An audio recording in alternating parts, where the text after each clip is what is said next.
Hi guys, अस्सलाम वालेकुम वरहमतुल्लाह। कैसे हैं आप लोग? उम्मीद है आप सब लोग खैरियत से होंगे और मैं भी अल्लाह ताला की मेहरबानी से बहुत अच्छे से हूँ। लॉकडाउन चल रहा है, कोई काम धाम तो है नहीं। मुंबई में थोड़ा ज़्यादा है, मौतें भी ज़्यादा हो रही हैं, बीमारी भी ज़्यादा है, फैला हुआ ज़्यादा है, इसलिए यहाँ के सीएम ने थोड़ा एक्सटेंड किया हुआ है, इसलिए हम लोग घर में बैठे हैं। बहुत अच्छी बात है, इस घर में बैठे हैं तो भी कुछ अच्छा काम कर सकते हैं और कुछ ख़यालात आते हैं, उस पर कुछ बात हो जाती है, कुछ गुफ्तगू हो जाती है आपस में।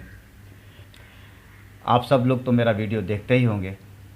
आपको अगर अच्छा लगे तो कमेंट कीजिएगा और अगर कुछ कमी बेशी रह जाती है तो ज़रूर बताइएगा। मुनफात एक है इस कौम की, नुकसान भी एक ही सब का नबी, दीन भी ईमान भी एक, हर में पाक भी अल्लाह भी कुरान भी एक, कुछ बड़ी बात थी होते जो मुसलमान भी एक। इस्लाम एक सच्चा दीन है, सच्चा मज़हब है। बट मैं नहीं मानता यार, सच्चा दीन होता तो उसके मानने वाले इतने सारे सब एक दूसरे से फिरके फिरके बटे क्यों होते?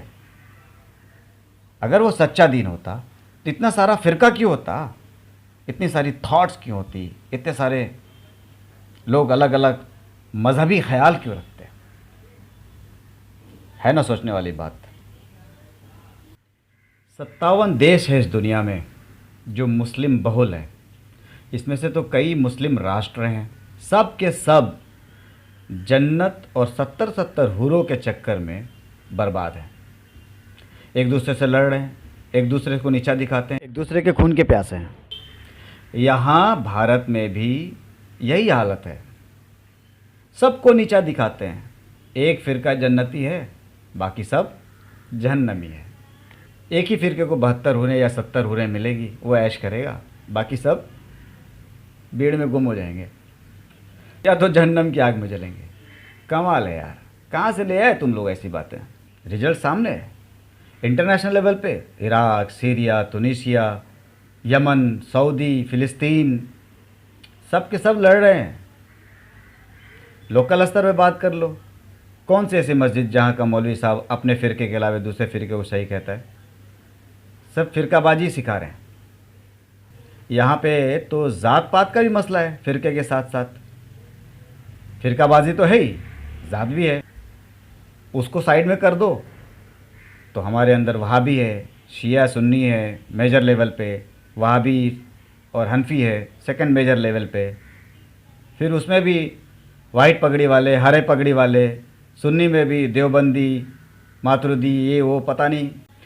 हद तो ये है कि कुछ फ़िरके ऐसे हैं जिनकी कुछ अफराद की सोच ऐसी है कि भैया फ़िरका बनना आप रोक सकते हो, ये तो रसूल अल्लाह सल्लल्लाहु अलैहि वसल्लम की निकली हुई ज़ुबान मुबारक से बात है, ये तो बढ़ के रहेगा, तो ना हम रोके नहीं। क्यों रोकें? रोकना गुनाह है। बनने दो, बढ़ने दो, मरो मरो, फिर फ़िरकेबाजी करो।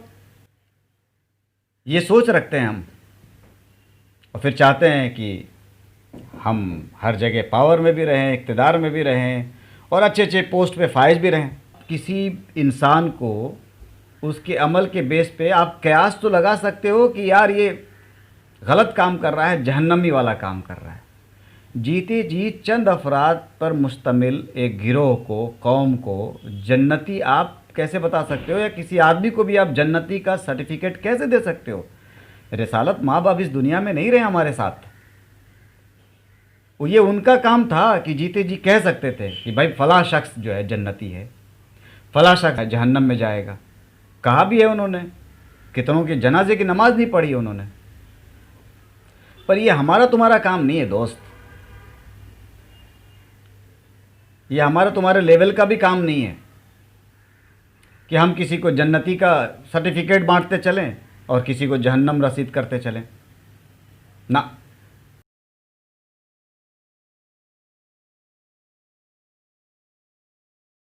बनी इसराइल के 72 हुए तो मुझे ख़दशा है कि तुम 73 हो जाओ। भाई ख़दशा है, नोट करना। तो लोगों ने कहा भाई या रसूलुल्लाह बता दीजिए कि फिर जन्नती कौन है और जहन्नमी कौन होगा। तो रसूलुल्लाह ने कहा, मा अना अलैहि हुआ सहाबी, भाई जन्नती यही है। यार मुझे तो इसी बात पे डाउट है, उस ज़माने में सारे के सारे रिसालत माप के सामने उनके कहे पे चलते थे, कुरान को फॉलो करते थे, सुन्नत को फॉलो करते थे, रसूलुल्लाह सल्लल्लाहु अलैहि वसल्लम के एक एक हुक्म को अपनी जान तक दे देने तक फॉलो करते थे भैया। वो कैसे पूछ सकते हैं कि कौन जमात जन्नत में जाएगी और कौन जहन्नम में जाएगी? पता तो है उन्हें कि जो रसूलुल्लाह की बात मानता है सारे के सारे जन्नत में जाने वाले हैं, और जो रसूलुल्लाह की बात नहीं मानता है वो तो काफिर है ही। सवाल ही नहीं आता था पूछने का, फिर भी चलो पूछा। इस पे तो डाउट आ जाता है मुझे, मान लेता हूँ कि चलो पूछ लिया रसूलुल्लाह सल्लल्लाहु अलैहि वसल्लम। तो रसूलुल्लाह ने क्या जवाब दिया कि वही लोग जन्नत में जाएंगे जो मेरे रास्ते पे चलते हों और मेरे असहाब के रास्ते पे चलते हों। जो सहाबी रसूल थे सारे के सारे अल्लाह ताला के हुक्म पे बराबर उतरते थे, इसीलिए अल्लाह ताला ने उनसे कहा भी है कि अल्लाह उनसे राज़ी, वो अल्लाह से राज़ी। अब तुम कैसे डिसाइड करोगे कि हम जिस रास्ते पे चल रहे हैं वही सही रास्ता है, या वही असहाब रसूल का रास्ता है, या वही रसूलुल्लाह का रास्ता है? इन छोटे छोटे मस्जिदों में इमाम के तौर पे फाइज मौलवियों से पूछोगे, इनके कह पे चलोगे? अरे भाई ये तो ज़रा भी खुददारी भी नहीं है इनके अंदर, ये तो अपना खाना बना के भी नहीं खाते यार। 57 इंच का पेट लिए रहते हैं, 7 घरों से खाना खाते हैं। हर मस्जिद वाले एक दूसरे को नीचा दिखाते हैं, हर मस्जिद वाले दूसरे मस्जिद वालों को, दूसरे मानने वाले को, दूसरे फेथ, थोड़ा सा भी फेथ अलग है तो कहते हैं जहन्नमी है। यही तो सिखा रहे हैं वो। कब तक इनकी बात मानते रहोगे? कब तक? और फिरके फिरके बंटते रहोगे।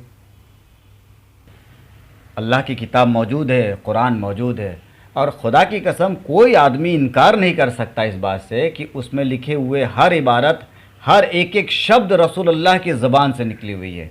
बात चाहे अल्लाह की हो या जिब्राइल की हो या रसूलुल्लाह की हो या हिस्ट्री की हो या साइंस की हो या ज्योग्राफी की हो, जो कुछ भी हो, सारी की सारी उसमें से एक एक लफ्ज़, एक एक सेंटेंस अल्लाह के रसूल सल्लल्लाहु अलैहि वसल्लम की ज़ुबान से निकली हुई है, वही लिखा गया है। समझने की कोशिश करो यार, पढ़ो तो सही है एक बार, बस एक बार तो पढ़ो। हमारे हिंदुस्तान के हम वतन मुसलमान भाइयों, अपने आप को एजुकेट करो, लोगों को पढ़ाओ, दुनिया पढ़ाओ, कुछ सीखो दुनिया से, कुछ सिखाओ दुनिया को, कुछ दो तो सही दुनिया को। दुनिया को जन्नत बनाने की कोशिश करो, एक बेहतरीन अमल से, बेहतरीन अंदाज से, बेहतरीन बिहेवियर से, बेहतरीन नॉलेज से। दो तो सही कुछ दुनिया को, बनाओ तो सही जन्नत इसको। पहले मरने के बाद अल्लाह ताला ज़रूर दे देगा तुम्हें जन्नत। यही बात कुरान सिखाता है मेरे भाई, एक बार पढ़ के तो देखो। मरने के बाद इंशाअल्लाह जन्नत अल्लाह ताला तुम्हें ज़रूर दे देगा। और ये 70 हूरों के पीछे ना भागो यार, गलत बात है यार, इतना ज़्यादा अय्याश मत बनो। कोरोना का प्रकोप अभी ख़त्म नहीं हुआ है, बाहर हालत ख़राब है। अपना ख्याल रखिएगा, सेहतमंद रहिएगा, एजुकेट होइए और अपने जनरेशन को भी एजुकेट कीजिए, तभी हम आगे हो सकते हैं। और ये फिरकेवारी में मत पड़िए, ये टूट टूट के मत रहिए यार, एक हो जाइए, कोशिश कीजिए, इंशाअल्लाह कामयाबी मिलेगी, है ना।